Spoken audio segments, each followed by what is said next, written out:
transition, on passe directement à la partie consacrée au débat avec immédiatement le premier thème à l'ordre du jour. En l'occurrence, ce silence de la Fédération camerounaise de football depuis mardi dernier. Mardi correspond exactement avec la date qui avait été donnée, la fin de l'expiration des 72 heures qui avait été donnée par le comité d'urgence de la Fédération camerounaise de football au président de la Fédération.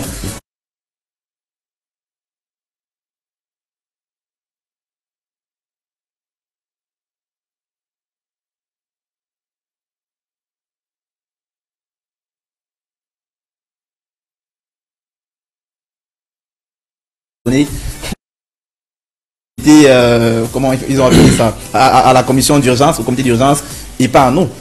Ne me dites surtout pas ça. Peut-être que c'était 72 heures renouvelables, hein, Alain Denis, on ne sait pas. Ou bien peut-être qu'ils n'ont pas pu s'entendre. C'est eux qui sont dans le secret des dieux. Quoi qu'il en soit, je pense que si ça peut sonner la fin de la récréation et qu'on puisse définitivement tourner la page, je pense que ce serait un soulagement pour tout le monde. Parce que il est temps maintenant de commencer à se concentrer sur les échéances à venir. Juin, ça va vite arriver. Le staff est en place et donc il va se mettre au travail. Et si on ne regarde pas tous dans le même sens, ça ne produira pas d'effet. On sort déjà de 2 ans quasi catastrophiques avec Rigobertson. Malgré tous les efforts qu'il a bien voulu faire, il serait cataclysmique qu'on reparte encore dans un nouveau cycle comme celui-là. Donc pour moi, il faut que chacun mette son ego de côté et que tout le monde regarde dans la même direction, dans l'intérêt du football, quoi. Dave, comment est-ce que toi tu as appris cette nouvelle-là samedi? Pour moi, c'était assez ubuesque dans la mesure où on savait très bien que Brice devait arriver, il est arrivé. Donc, mais je pense que je ne serais pas surpris que ce silence s'éternise et que tout le monde se range derrière Marc Brice, parce que en réalité, posons-nous la question, si aujourd'hui la fédération venait à nommer un coach, qui va payer? Parce que le gouvernement a déjà mis un coach en place. Puisque pour preuve, il a fait la visite des installations. Donc en réalité... Et il continue de la faire. Et il continue. Donc si aujourd'hui, la FECAFO nomme un coach, qui va le payer, encore une fois, puisque c'est le gouvernement qui le paye? Ce serait inepte. Deuxième point, si vous êtes coach, on vous dit, vous venez dans cette situation où, une semaine avant, quelques jours avant, vous avez vu qu'on a installé un coach au Cameroun. Vous, honnêtement, vous allez vous mettre dans quel... c'est dans quel... bouillabaisse, passez-moi l'expression, je m'excuse auprès des auditeurs et téléauditeurs, vous allez vous mettre là. Parce que en réalité, quel serait l'intérêt pour vous?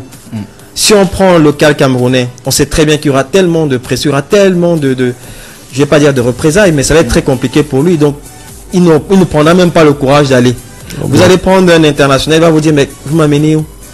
Il y a une semaine, on a installé un coach. Donc, en réalité, pour moi, je me dis...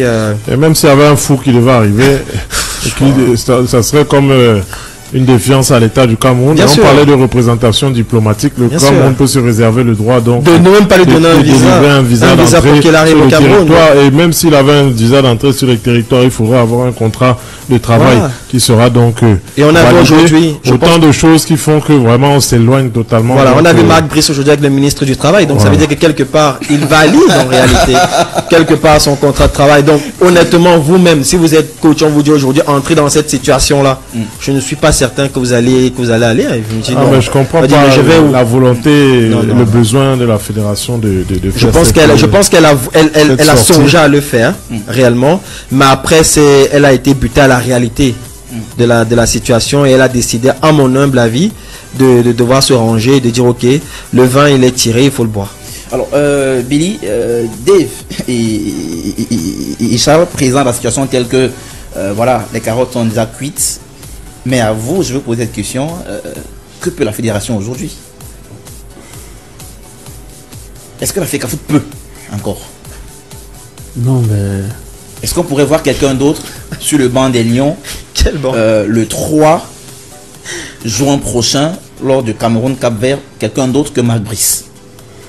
Vous savez, on dit généralement que tout est possible dans la vie. Ok. Après, nous sommes au Cameroun, c'est le continent. Chez nous, tout est possible. Impossible, même pas camerounais. Honnêtement, parce que Donc, comme vous êtes le continent, vous aurez 2 staffs techniques. comme je dis souvent, si on était beaucoup plus sérieux,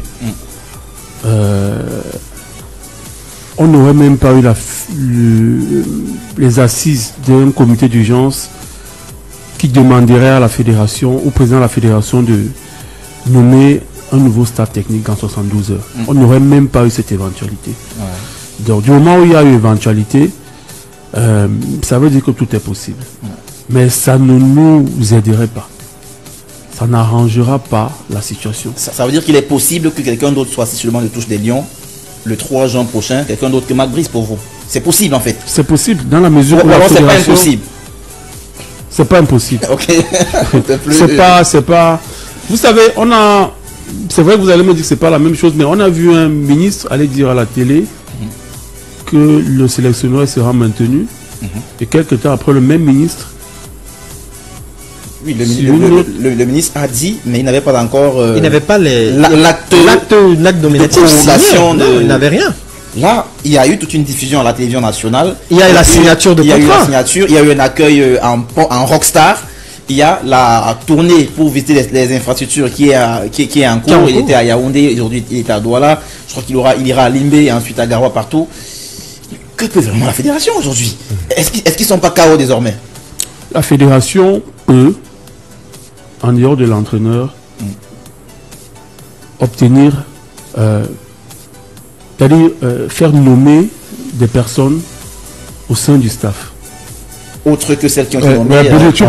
Mais Billy, je pense que... Pourquoi je m'explique, Charles? Non, mais... honnêtement, si les gens sont là pour l'intérêt du football camerounais, on ne peut pas nommer des personnes comme ça et on sait que la cohabitation sera difficile avec l'exécutif en place. Parce qu'après tout ce qu'on dira, c'est l'État du Cameroun qui paye, c'est vrai, ok, mais lorsqu'on voit les noms des personnes qui sont là, et au vu de la relation que ces personnes ont avec le président de la fédération, on sait que la cohabitation va être difficile. Sauf si c'est l'intérêt. C'est l'intérêt supérieur de la nation aussi que les gens travaillent. Les gens sont pas là pour aller boire un verre ensemble. Si c'est l'intérêt de celui qui est nommé. Ah, maintenant, si Charles me dit que ces personnes peuvent mettre de l'eau dans leur vin, c'est ce que moi je souhaite. C'est pas qu'ils peuvent, ils doivent. Tout simplement, ils sont là pour travailler, ils sont là pour servir le football camerounais. Le discours, quand ils sont arrivés, je pense qu'il y a une main tendue à la fédération. De dire, j'ai entendu, j'ai aussi lu Marc Brice il a émis le souhait de rencontrer le président de la fédération pour pouvoir justement aplaner cette situation. Il dit, je suis pas aveugle. Il est conscient de la situation assez délicate dans laquelle le travail, du moins l'environnement dans lequel il met les pieds. Mais au bout d'un moment, quand j'entends Billy dire, okay, on pourrait nommer, mais je me dis honnêtement, sincèrement, ça c'est la roublardise. Ça va être très compliqué. C'est-à-dire, je vous assure, si vous prenez même le plus loufoque des entraîneurs, il sait qu'il y a un entraîneur en place. Comment ça va se passer? Ils vont s'asseoir tous les deux ou bien il y aura deux gradins? Pour moi, je pense que c'est pas possible. Sincèrement, avec tout le respect que j'ai pour ça. Ça veut dire qui a la parole. Ça veut dire qui a la parole. Billy, vas-y. Je parle des autres membres du staff. Ok. Honnêtement, pour l'entraîneur, notamment, au vu de l'évolution de la situation actuelle, on ne peut pas imposer aussi un staff à un entraîneur. Un entraîneur vient avec son staff. C'est pas lui qui a choisi le coordonnateur et tout ce qui va avec. Alors, ça c'est ton avis. Attention. Je pense qu'on l'a dit, la semaine dernière. Il y a une différence quand on a parlé du staff, parce qu'il faut faire une différence. Les gars. Il faut qu'on fasse une différence entre le staff et toutes les autres personnes qui vont poser. Quand vous parlez de staff, je verrai l'entraîneur, le staff technique en fait. Le staff technique, ses adjoints. Et éventuellement le coach des gardiens. Bon, je mettais dans la rubrique adjoint. Maintenant, il y a ce qu'on appelle du personnel administratif. On a notamment le coordonnateur général. Et là, la semaine dernière, très clairement, on avait dit que là, il y a un souci parce qu'on est clairement dans une situation d'entrave des textes. Parce que le texte du 26 septembre 2014, il est clair. En l'article 4, c'est la fédération. Alinéa 1, c'est la fédération qui nomme le coordonnateur général et c'est la fédération qui paye le coordonnateur général. Donc, je me dis là... Et les bureaux sont logés où? Non, à la fédération. Mais nous, on parle de football, on parle de football. Tu viens nous parler de coordination. Je pense que là, maintenant, lui, si Billy veut évoquer les personnes où on pourrait avoir un blocus, à mon humble avis, c'est sur le coordonnateur général et ceux qui vont travailler avec lui. Là, donc, tu penses vraiment que l'avenir et les futurs résultats de l'équipe nationale du Cameroun vont dépendre de qui sera le coordonnateur national? Je ne pense pas que ce sera un impact sur l'aspect technique. Parole à Billy. Moi, je suis sur la cohabitation. Ok. L'idée ici n'est pas de créer les affronts. L'idée est de permettre... Parce que quand vous le coach, c'est pas un problème. Ouais. Mais après les autres membres, vous savez qu'il y a des antécédents. Ok. Mais comment est-ce que vous, coordonnateur, et le coordonnateur, c'est le coordonnateur de toutes les sélections nationales. Ok. Et bien, si avec la fédération, vous êtes en froid. Parce qu'après, j'ai vu un post. J'espère que ce post était vrai, que ça venait vraiment de lui. Mais attendez, ça ouvrait la voie à quoi? On n'est pas ici pour se crêper le chignon, on n'est pas ici pour sortir les armes, les machettes et tout. On est ici pour travailler. Maintenant, si ces personnes-là sont capables de mettre de l'eau dans leur vin, ok. Mais si on va aller sur ce que je vois, sur ce que j'entends, la cohabitation sera difficile. Mais si la cohabitation est difficile, je pense parce que le coordonnateur et le team manager, eux, ils gèrent quoi? La logistique et tout ce qui va avec. Voilà, et on dit très souvent que tout ce qui est autour du football est scientifique. Mais le football en lui-même ne l'est pas. Ok. Donc si vous avez un cordeau qui à un moment peut-être a besoin de X choses, faire un mail à la FECAFOOT, ou alors ne peut pas s'asseoir avec le SG ou le président pour discuter de ceci ou cela, c'est compliqué. Oui, mais et maintenant, puisque l'article, il évoquait tout à l'heure, parce que sur la nomination de l'entraîneur, on peut faire un débat jusqu'à demain matin. Chacun va exciper les arguments. Mais maintenant, au niveau du coordonnateur, je pense qu'il n'y a pas de débat là-dessus. Alors, c'est clair. Voilà, c'est pour ça que je pense que s'il y a quelqu'un aujourd'hui qui veut jouer le rôle de régulateur, il devrait se dire, ok, parce que toi tu as nommé l'entraîneur et que pour l'image même du Cameroun, et il n'y a pas un entraîneur sérieux qui viendra encore aujourd'hui vous dire que je vais entraîner le Cameroun alors qu'il sait qu'il y a Brice qui est là. C'est que lui aussi vraiment, c'est comme quelqu'un, vous achetez un terrain, vous double vente en fait. Vous arrivez, vous voyez une maison qui est construite. Et puis le mec vient, il achète encore le terrain. Non, c'est que vraiment lui aussi, il a un problème. Il y a les gars forts dehors. Non, il ne s'agit pas de cette force-là. Voilà, sauf si maintenant celui qui a instruit dit que ok, c'est bon là, je me rebiffe. Mais je dis au niveau des autres membres du staff, il faut revoir cela. Soit on met de nouvelles personnes, soit on essaie d'avoir la garantie que ces personnes vont essayer de mettre de l'eau dans l'œuvre. Sinon, on est mal embarqué. Alors, quelqu'un pourrait te retorquer à toi, Billy, que entre le ministre des Sports et le président de la fédération, depuis tout ce temps, ils vont pas la place ensemble. Ils ne se font pas bisous. Mais ils ont fait quand même du temps ensemble. Ils ont l'obligation de cohabiter et travailler ensemble. Et que le président de la fédération lui-même a dit à France 24 qu'avec son patron, le ministre des Sports, parfois c'est compliqué. C'est pas le parfait amour, mais ils travaillent quand même ensemble. Et autre chose, on pourrait se dire que, mais tiens, la nomination de ces membres du staff administratif, disons-le donc comme ça, est juste aussi l'émanation de ces hautes instructions du chef de l'État qui ont été données au ministre des Sports. On te le dira aussi. Et je pense d'ailleurs que c'est cet argument-là que du côté du ministère des Sports, on prend en disant que voilà, il y a eu du désordre dans l'équipe. Le chef de l'État a dit il faut mettre de l'ordre. Et il y a eu des réunions qui ont été tenues d'abord à la primature et ensuite à la présidence pour donner les modalités de mise en application de ces hautes instructions. Et c'est peut-être de là que découlerait, disons le conditionnel, cette nomination de ces membres du staff administratif là aussi peut-être. C'est pour ça que tout à l'heure, j'ai dit, dans un pays sérieux, on n'aurait pas vécu ce type de situation que nous vivons actuellement. Parce qu'il y a quelqu'un qui doit réguler. En semaine, j'ai dit quelque part que il y aura une réunion à la primature et tout. Non, c'est un fake news. C'est faux. En fait, il y a toujours un régulateur. Ce sont nos amis danseurs et danseuses qui ventilent ce genre de... Il y a toujours un régulateur quelque part. Ok, il y a toujours un régulateur quelque part pour essayer de dire à la fédération stop, tu ne dois pas affronter le gouvernement. Ok, si c'est ce qui a été fait et que c'est pour ça que on a la liste, la fédération n'a plus nommé un nouveau sélectionneur. Moi je dis c'est bien.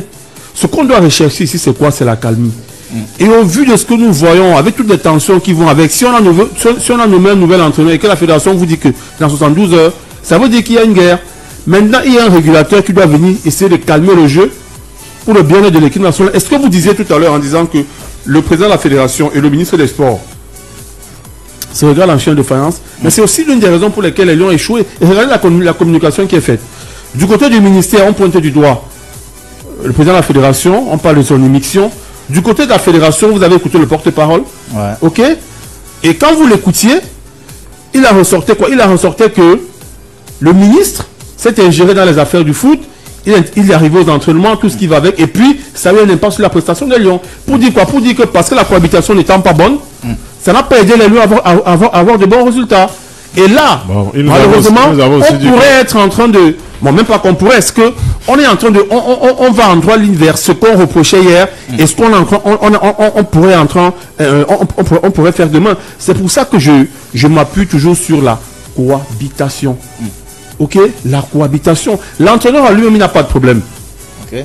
Quand vous l'écoutez parler, il veut travailler. Et puis aussi, il a un challenge. Il doit faire un résultat en Afrique. Donc, du coup, il se doit d'aller vers la fédération pour travailler avec elle. Mais les autres personnes, je ne sais pas s'ils sont dans ce même état d'esprit. Je ne sais pas. Très honnêtement, je pense qu'à un moment donné, peut-être en 30 secondes, on va sortir du sujet. Oui, peut-être la réunion n'a pas été convoquée, mais peut-être à un moment donné, elle fera l'objet. Elle va devoir se tenir parce que, comme Billy le disait, à un moment donné, c'est vrai que ils sont pas obligés d'aller à la plage ensemble, mais il n'en demeure pas moins qu'ils seront appelés à travailler ensemble. Et comme on dit toujours, nous sommes des êtres d'émotion avant d'être des êtres de raison. Donc là, il sera opportun et important et nodal, fondamental que on puisse s'asseoir et qu'on mette chacun vraiment à dire, ok, on ne vous demande pas de vous faire bisous sur la bouche, mais chacun doit se respecter et chacun doit faire le job pour l'intérêt supérieur de la nation. Voilà donc qui est dit, amis experts, amis internautes et auditeurs, vous aussi, vous êtes à la maison, vous avez certainement des avis sur toutes ces questions. Maintenant, on va avancer en évoquant cette fois-ci la deuxième thématique qui est placée sur la table des débats ce soir. Et évidemment, elle concerne les chantiers de Marc Brice. Ils sont certainement nombreux, nos experts vont nous le dire dans quelques instants seulement. Mais nous, en préparant cette émission, j'ai fait exprès de préparer quelques chantiers de Marc Brice que j'ai répertoriés personnellement. J'espère que notre ami Arnaud est avec nous à la réalisation. Alors, premier chantier, assainir l'environnement. Deuxième chantier, rebâtir une équipe compétitive. Troisième chantier, retrouver une identité de jeu. Quatrième chantier, gérer au mieux la succession de Vincent Aboubakar, bien entendu. Et dernier chantier, canaliser l'énergie du président d'Africa Foot. Comment est-ce que, quel est votre avis sur ces différents chantiers qui ont été répertoriés? Dave. Alors, mon avis, les trois premiers, je pense qu'ils me semblent être purement objectifs parce que le gros problème de l'équipe nationale du Cameroun, ce n'est pas tant d'avoir un entraîneur avec un CV long comme le bras ou bien qu'il a entraîné 1500 équipes et qu'il a gagné 3500 championnats, mais c'est surtout l'environnement qui, à mon humble avis, je l'ai toujours dit sur ce plateau, qui pollue justement les performances des Lions indomptables. Donc, assainir l'environnement, pour moi, est son chantier primordial. Ensuite, rebâtir une équipe compétitive, effectivement, c'est-à-dire que sélectionner des joueurs qui seront prompts à apporter un plus et à bonifier cette équipe, d'autant plus que, contrairement à ce que l'on pense, quand on regarde les joueurs clés de cette équipe, ils sont pour la plupart 30 ans passés. Donc, à un moment donné, il faudrait qu'ils puissent rebâtir une nouvelle équipe ou bien amener de nouveaux Lions qui vont pouvoir réécrire les lettres de noblesse des Lions. Bon, je voulais regarder le troisième avant de... Alors, le troisième, c'est retrouver une identité de jeu. Oui, je pense que ça, c'est très important. Parce qu'aujourd'hui, quand on regarde au-delà, si on fait fi des résultats, quand on regarde l'équipe nationale du Cameroun jouer, très honnêtement, il n'y a aucun fond de jeu. On pourrait accabler le fait de ne pas avoir des joueurs, des individualités aussi impressionnante que celle que nous avons eu par le passé, mais n'en demeure pas moins qu'on n'a vraiment pas d'identité de jeu. Moi, j'ai regardé la CAN du Cameroun et sincèrement, j'ai trouvé un Cameroun qui jouait de façon très soporifique. Quand tu regardes des équipes lusophones qui ont des joueurs qui ne sont pas tout aussi dangereux ou bien tout aussi impressionnants, je prends le cas du Cap-Vert, je prends le cas de l'Angola et même la Guinée équatoriale, elles étaient beaucoup plus agréables à regarder jouer que le Cameroun. Par contre, quand tu évoques la succession de Vincent Aboubakar... Alors là, il faut faire une petite précision. D'abord, la succession sur le plan sportif, parce qu'on sait qu'il a... Succession à la pointe de l'attaque, la succession comme capitaine, la succession comme leader naturel. Voilà. Oh, est-ce que Aboubakar, c'est 92, ça veut dire que c'est 32 ans cette année.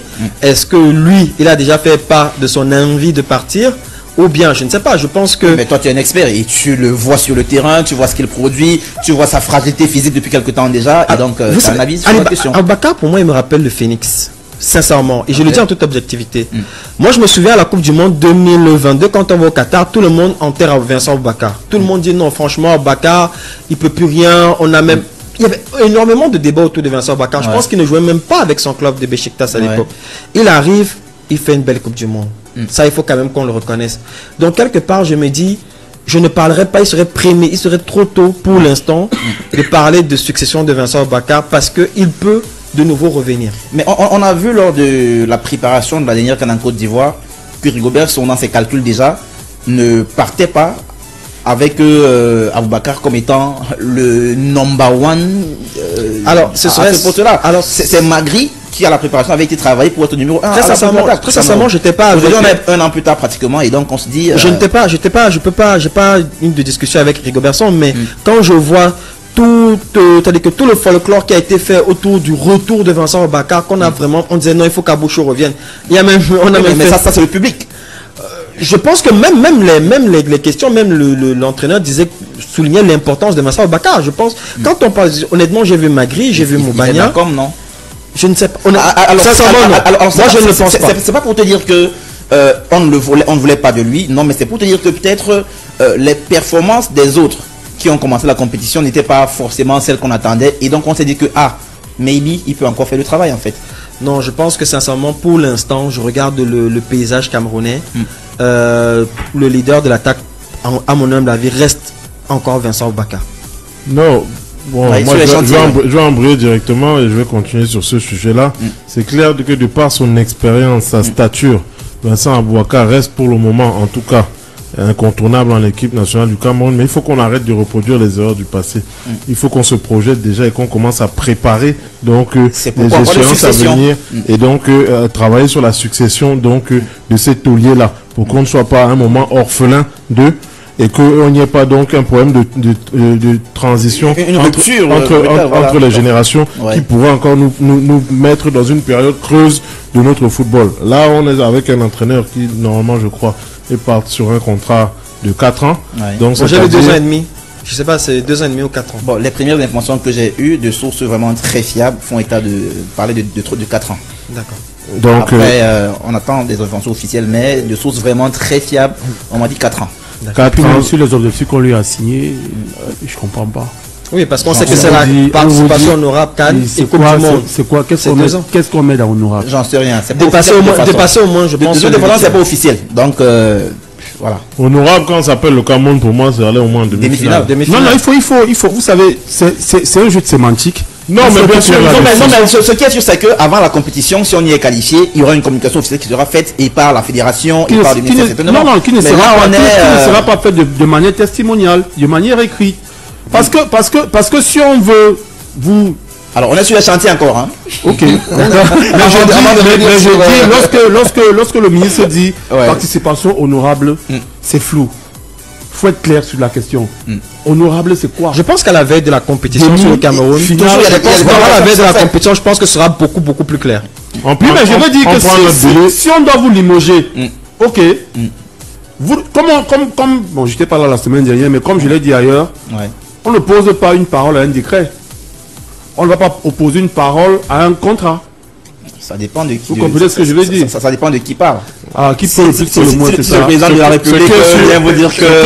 Ce qui est sur Billy, ce qui est sur la voix de Sefoot et du 11 en 30 portes, et je suis sûr que le ministre recevra le message, ainsi que le président de la fédération, et qui prendront les dispositions donc pour nous dresser un canevas clair pour que tu saches où on est en train d'aller et que tu sois rassuré. Alors, Dave dit qu'il est d'accord avec les 3 premiers chantiers.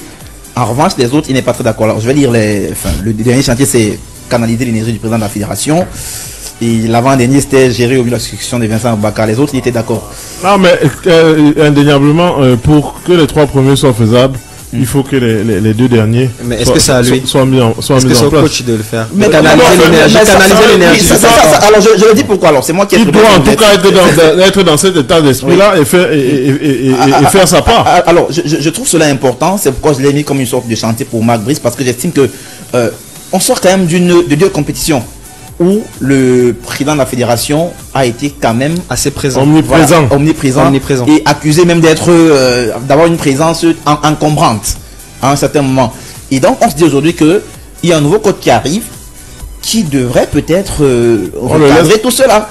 Est-ce que c'est, pour moi c'est un chantier, c'est pas pour vous, mais pour moi personnellement je me dis il faudra gérer avec.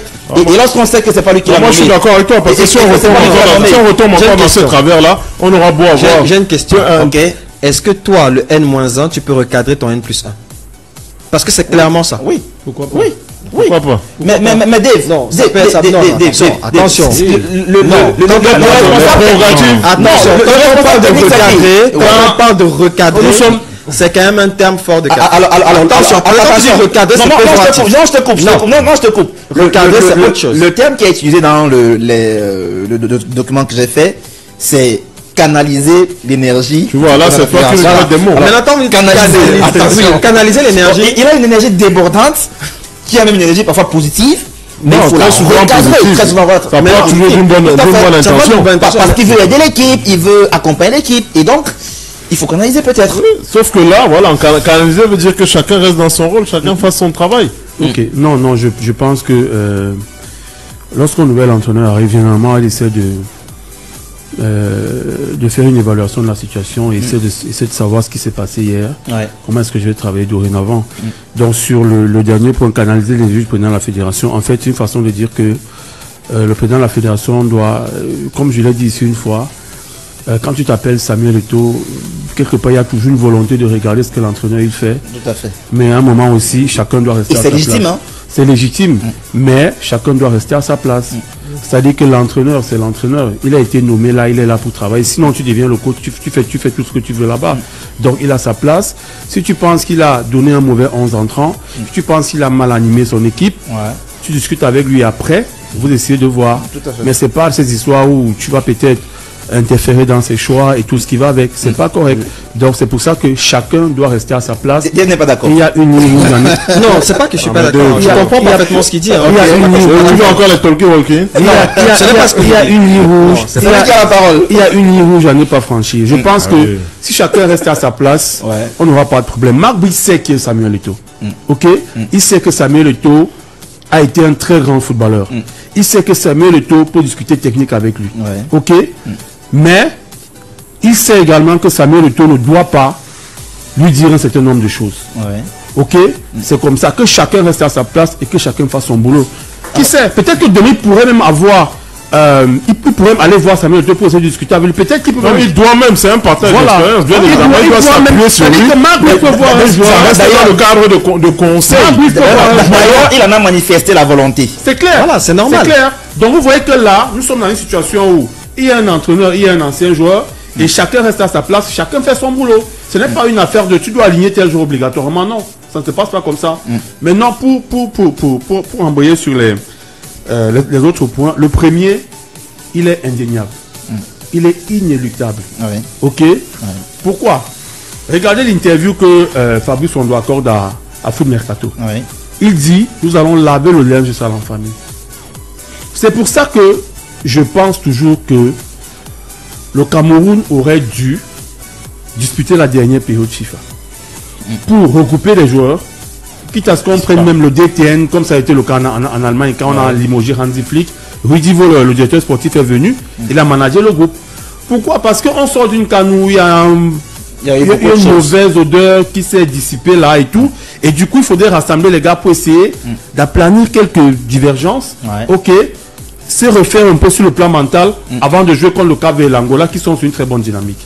Donc, assainir l'environnement, c'est très important. Fabrice Ondo lui-même l'a dit, lui qui est un leader, ça fait 10 ans qu'il est dans cette équipe. L'entraîneur doit assainir l'environnement, mettre sur pied une... Qu'est-ce que vous aviez dit?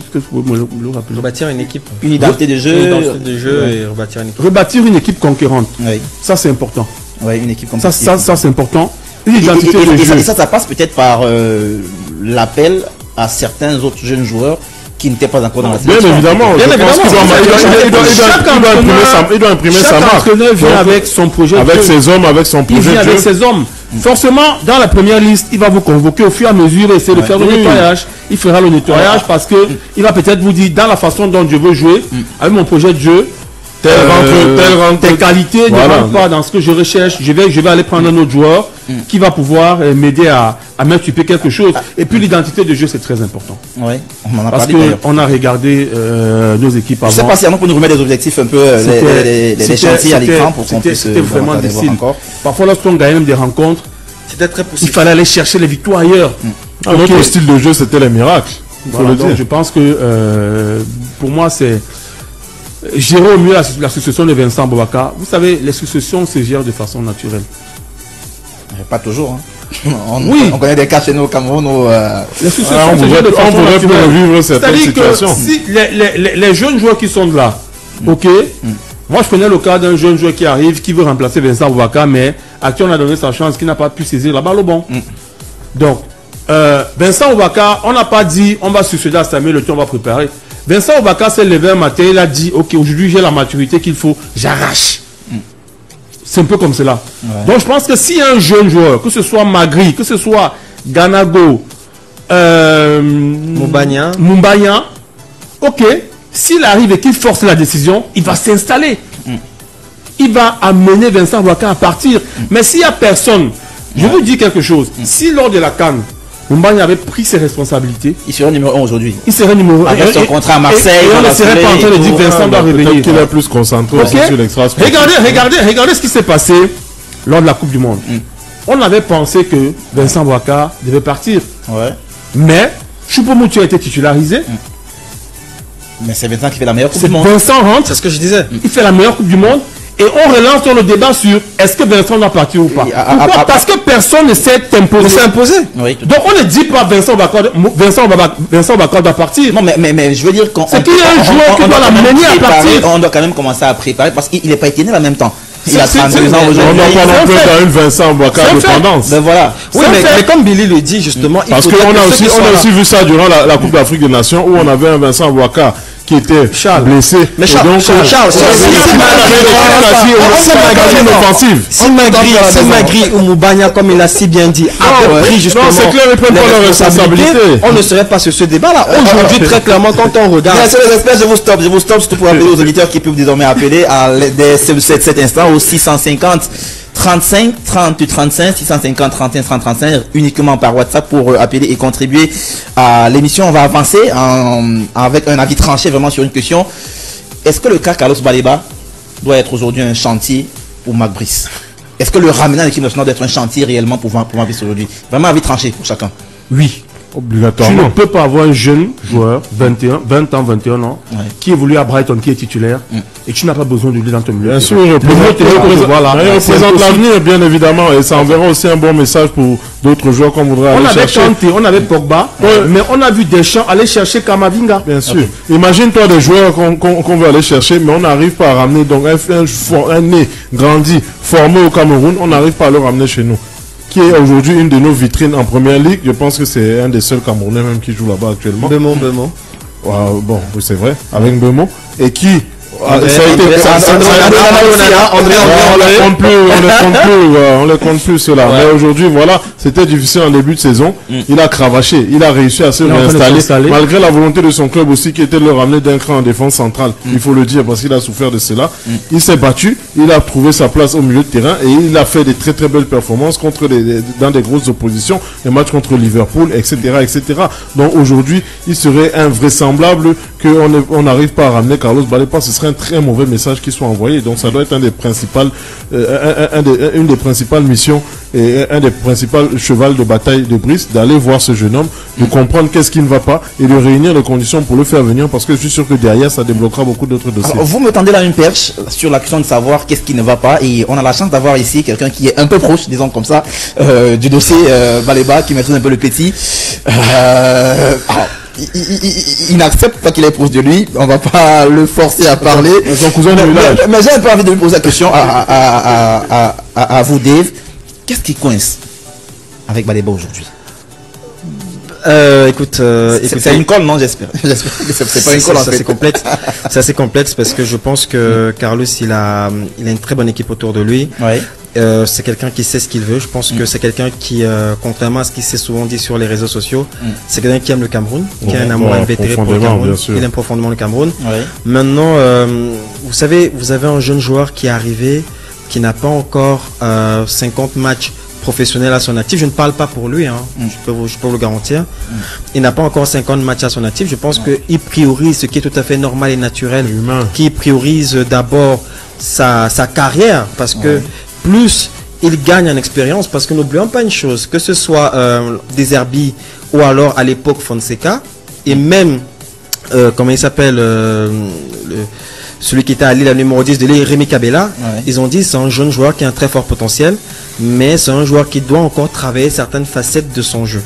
Et même Deserbi l'a dit. Donc, il est en train de progresser, il faut lui donner le temps, il faut donner autant le temps de faire les choses, et je pense que il pourra venir, mais il n'y a pas un véritable problème. Je ne pense pas qu'il y ait un véritable problème ou un désamour, non. Je pense qu'il a surtout envie déjà de pouvoir gagner temps de jeu, de gagner sa place, et naturellement le moment viendra, il sera en sélection nationale, je pense. Alors autre question, toujours sur le cas Baleba, parce qu'on est tous d'accord ici sur ce plateau que c'est un véritable chantier, c'est-à-dire le ramenant à l'équipe nationale est un véritable chantier pour Marc Brice. Est-ce que vous aujourd'hui, on sait qu'il évolue dans un club assez important, Brighton première division en Angleterre, c'est pas n'importe quoi. Est-ce que vous aujourd'hui, vous l'amèneriez au Cameroun pour une place de titulaire, ou alors vraiment une concurrence sérieuse avec les titulaires entre guillemets actuels? Bien évidemment. Quand tu viens dans une équipe nationale, tu ne viens pas avec un statut de titulaire. Tu le gagnes. Tu t'intègres, tu le gagnes sur le terrain. C'est sur le terrain que ça se gagne, mais bien évidemment que il faut qu'on sorte un peu de ce prisme-là où l'âge fait encore partie des critères éliminatoires. Des critères éliminatoires en football, surtout dans notre pays-là. On a vu, je crois que le président est le meilleur exemple. On lui a fait confiance très tôt. Il est devenu ce qu'il est devenu. Voilà. Le précédent sélectionneur Rigobert Song aussi, on lui a fait confiance très tôt. Il est devenu ce qu'il est devenu. Aujourd'hui, on le voit avec tous les jeunes qui éclatent. On a vu Phil Foden nous faire encore de la magie à son dernier match. On voit les Kylian Mbappé, on voit les Kamavinga, les Lamine Yamal, voilà, sans complexe contre le PSG qui torture tout le côté gauche. Il n'y a plus d'âge en football. C'est des responsabilités, voilà. On te fait confiance, on te donne ta chance, tu la saisis et après maintenant, tu t'imposes. Mais est-ce que le problème souvent de l'intégration de certains jeunes n'est pas aussi lié chez nous, je parle du cas du Cameroun, à la capacité de certains anciens à bien les accueillir, à les mettre en confiance? Parce que moi je me souviens encore de Franck Ribéry en 2010 qui est accueilli par Zidane, par Gallas, qui lui disent mon petit, lâche-toi sur le couloir, perds, tente des trucs, fais tout ce que tu peux. Mais chez nous, parfois, on a un peu le sentiment que ces vieux briscards, ils se font leur petit groupe là et ils estiment que les jeunes doivent rester là, porter les maillots, porter les ballons et attendre leur tour dans 5 ans, dans 10 ans. Est-ce que c'est pas aussi ça peut-être le problème de certains jeunes? Quand tu es parti du Cameroun, tu arrives au LOSC, tu pars du LOSC pour Brighton, tu arrives à Brighton, tu t'imposes, ça veut dire que tu as le mental. Parce que tout c'est le mental. Quand tu arrives dans ce groupe, ils vont te saluer. Ok, mais ils vont te charcuter aussi quelque part. Donc parce que si tu es en concurrence avec X milieu de terrain, il ne va pas te laisser la possibilité de t'exprimer. Il ne fait pas de cadeaux en fait. Il ne va pas te faire de cadeaux. Il te fera des cadeaux hors des terrains. Bien sûr. Mais sur le terrain, c'est ça autre chose parce que vous êtes en concurrence. Moi, ça me quand même. Moi, ça me rappelle la petite phrase du président avec Nathan Douala avant le départ. Donc pour la Côte d'Ivoire, il dit respecte-les, mais n'aie pas peur d'eux. C'est exactement ça.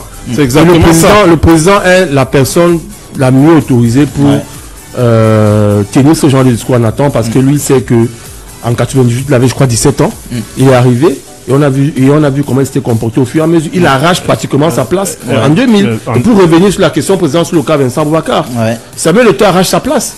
Joseph Désiré Diop. Voilà, donc si un jeune vient et qu'il arrache la place de Vincent Boubacar, on ne parlera plus de Vincent Boubacar. Dave Brûle a envie de parler, mais on va d'abord rappeler le code d'accès, c'est le 650 35 30 35 8h, appelez-nous et exprimez-vous sur les thématiques de ce soir. Oui, Dave, toujours sur le cas Carlos Baleba, on est tous d'accord qu'il doit pouvoir arriver et gagner sa place. Billy et Charles sont d'accord que il a le potentiel pour pouvoir être un titulaire en équipe nationale du Cameroun. Ton avis sur la question? Très honnêtement, je ne sais pas s'il a le potentiel, oui, mais est-ce qu'aujourd'hui il peut légitimer cette place? C'est autre chose parce que tout à l'heure vous avez fait le comparatif avec Lamine Yamal. C'est combien de matchs? c'est beaucoup plus de matchs que Carlos. Je suis content de voir aujourd'hui que je vois qu'il a fait 3 matchs où il est passé titulaire, mais c'était pas le cas en début de saison. Donc c'est pour ça que je dis toujours avec ce type de joueur, il faut laisser autant le temps de faire les choses. Je pense qu'il a commencé à jouer 3 matchs. Je pense que s'il enchaîne en faisant 10, 15, 20, 30 matchs, ce serait beaucoup plus intéressant et là justement pourrait prétendre à une place de titulaire. Ou alors à être mis dans la concurrence. À être mis dans la concurrence. Pour l'instant, il est en train de faire ses classes.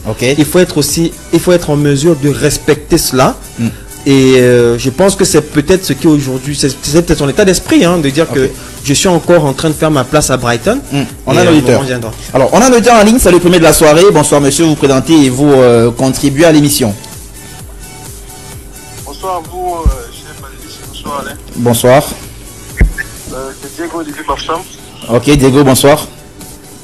Bonsoir. Contribution. Concernant le silence de la fédération, comme vous avez bien dit sur nos interventions, je pense tout simplement que la fédération a compris que l'État a tranché parce que même les 72 heures qu'ils ont donné, je ne pense pas que tous les membres du comité exécutif étaient d'accord même pour ces 72 heures parce que je ne vois pas ces gens-là vouloir vraiment défier l'État, quoi. Donc je pense qu'ils ont compris que on a tranché, tout le monde a vu que le nouveau staff a pris fonction et tout. Mais bon, comme le président est quand même quelqu'un de très, on peut pas, je ne sais pas comment il peut, ce qu'il peut faire. Attendons qu'il finisse ce qu'il a comme ce qu'il est en train de faire actuellement. Peut-être qu'il va sortir autre chose, mais je doute fort que ce soit possible parce que ça serait vraiment déclencher un combat qui ne pourra pas vraiment avoir les moyens de sa politique, quoi. Ok, c'est compris, c'est notre ami Diego depuis Bafoussam. C'est Diego Djoumessi, c'est ça? Oh oui, c'est ça. Ok, bonsoir à toi mon cher Diego. Et bonne soirée de Bafoussam. Ok. Alors, c'était donc le premier auditeur. On reste toujours sur ces chantiers du nouveau staff des Lions et Indomptables du Cameroun. Vous avez vu les différents chantiers qui ont été retenus. On est tous d'accord que, sur les tout premiers, et ensuite on parle d'une équipe compétitive qu'on doit faire.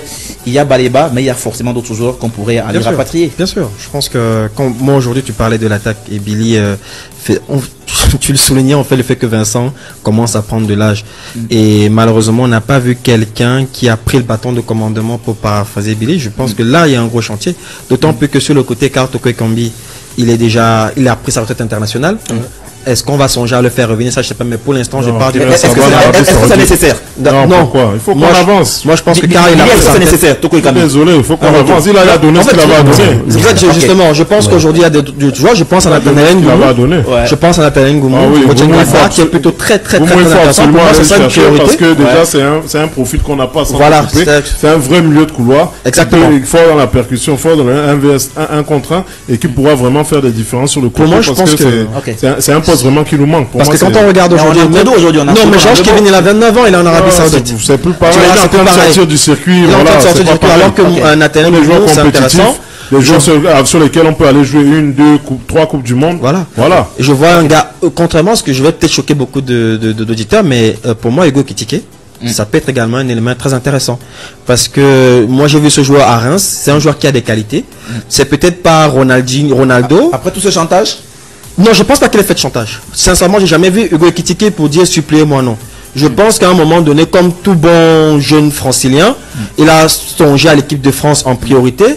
Maintenant, il se rend compte que ça va être beaucoup plus compliqué. Et je me dis, on va pas cracher dessus. Il y a la route de secours. La route de secours peut-être, comme Sébastien Allaire. Sébastien Allaire aussi l'a fait. Mais qui a donné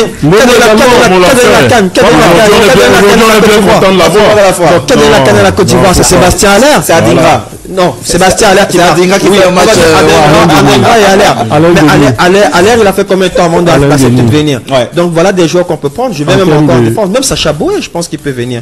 Même il y a un jeune qui est très intéressant à Francfort, qui sort d'Angers, Baoya, qui est très intéressant, qui est très bon joueur, Et je me dis, voici des joueurs que moi j'ai identifiés. Francfort, il y a beaucoup de Camerounais. Il y a Dine Bimbe qui depuis... Je pense que Dine Bimbe, c'est une question de discours, c'est une question de projet. Il faut leur présenter un bon projet. Une personne à la fois, ça fait de bruit à l'oreille. Je dis que si on leur présente un bon projet, j'ai parlé de Dine Bimbe, j'ai parlé de Baoya, je parle de Sacha Boy, je parle de Hugo Ekitike, je parle de... mais Sacha Boy, il a l'équipe de la France. Il y a Lucien il y a le jeune Kinko qui fait les beaux jours du Havre aujourd'hui.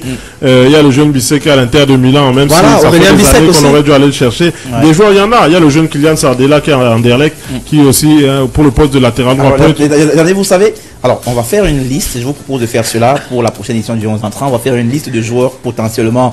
Après, on va nous amener sur le débat de la binationalité. C'est ça le problème. Oui, mais est-ce qu'on va faire une équipe avec des binationaux? Malheureusement, à court terme et à moyen terme, même si je vais préparer l'émission de la semaine prochaine, si Dieu nous prête vie qu'on sera là, je me dis à court terme, ce sont ces joueurs qui pourraient rapidement renforcer l'équipe. En termes de compétitivité, je pense qu'il faut miser, en tout cas, avoir un bon noyau dur avec ce type de joueurs. Mais moi, le regret que j'ai, c'est qu'on cite que des binationaux. On n'y peut rien malheureusement. Malheureusement, on est obligé de faire avec eux. Là, par exemple, on a combien? Bon, moi, oui, il y en a un que j'aime beaucoup et je trouve qu'il aurait dû avoir sa chance depuis bien longtemps. C'est le jeune Guy Marcelin Kilama, par exemple, qui est en Turquie. Oui, défenseur central. Qui aujourd'hui à Hatay Sport fait une très belle saison. Et je ne vois pas pourquoi donc on lui donnerait pas sa chance. Il y a aussi Lamkelze qui est à Metz aujourd'hui. Bon, c'est très bien Lamkelze. Lamkelze, là, il est comme il est. On devrait se concentrer sur les performances sportives et je pense que au niveau offensif, c'est un joueur en tout cas qui mérite à ce qu'on lui donne encore une chance. Je reviens sur le cas de Lamkelze. C'est les Belges qui sont là. Forcément, ils le connaissent.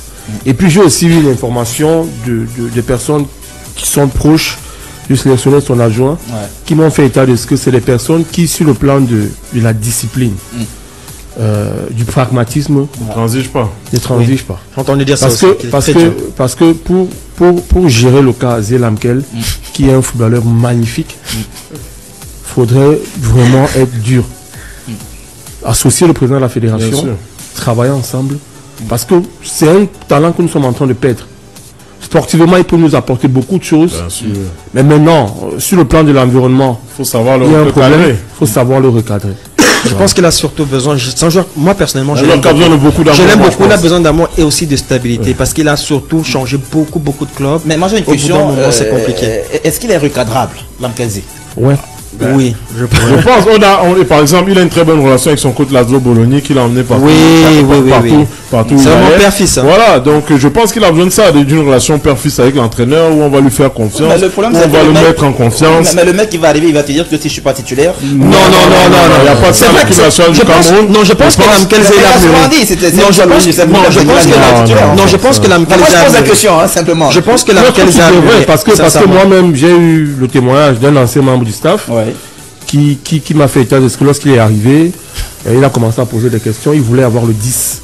Donc il y a autant de choses comme ça, et puis voilà. Mais bon, mais ça, c'est au staff, sachant déjà aux anciens aussi qui sont là, sachant qu'il est, avant de le convoquer, vous le préparez.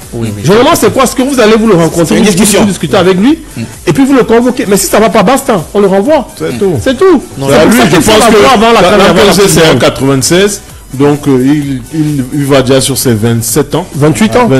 Voilà. 28 ans. Donc, je pense qu'il est temps et je pense qu'il a peut-être maintenant la maturité. Je pense qu'il a beaucoup mieux. Il a la maturité maintenant pour comprendre qu'il doit rentrer dans le rang. Il doit s'inscrire dans un collectif parce qu'une équipe nationale c'est aussi ça. Il doit se mettre au service du collectif pour apporter donc sa modeste contribution.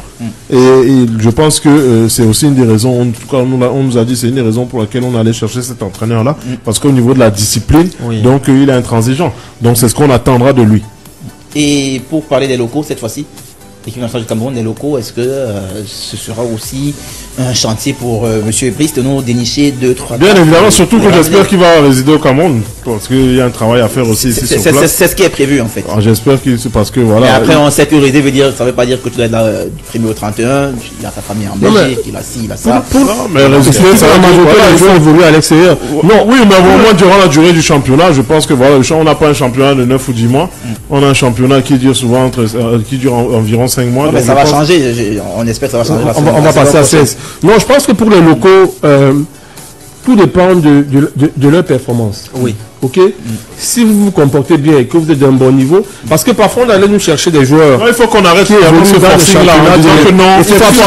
Il faut aller dans les. C'est la méritocratie. Qui ont évolué dans les championnats de seconde zone et qui, lorsqu'ils sont arrivés à l'équipe nationale, s'est rendu compte qu'ils étaient très moyens. Donc, si vous avez un joueur qui, sur le plan local, peut nous donner satisfaction, est capable d'être convoqué à l'équipe nationale A, mais vous le convoquez. Mais au-delà de ce que vous dites, moi je pense qu'il y a aussi une question liée au calendrier.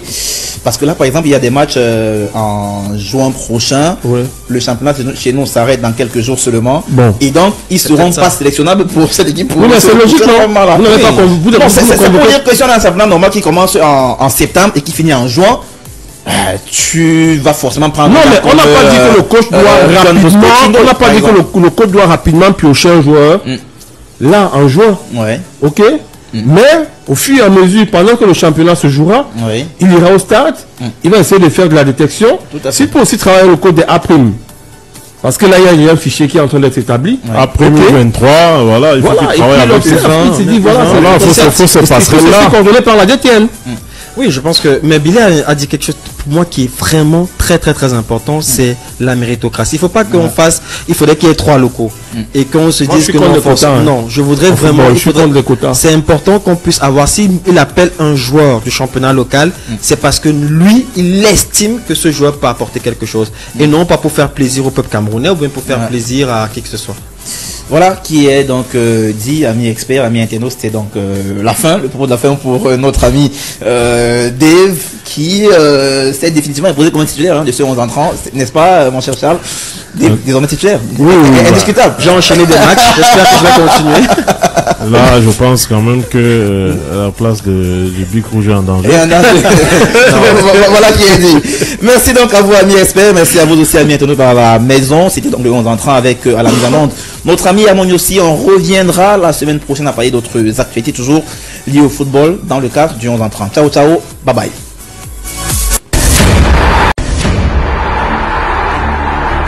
Événement exceptionnel, programme exceptionnel. Mais oui, le meilleur du foot. Le 11 entrant. L'émission qui dit tout haut ce que le monde du football pense tout bas.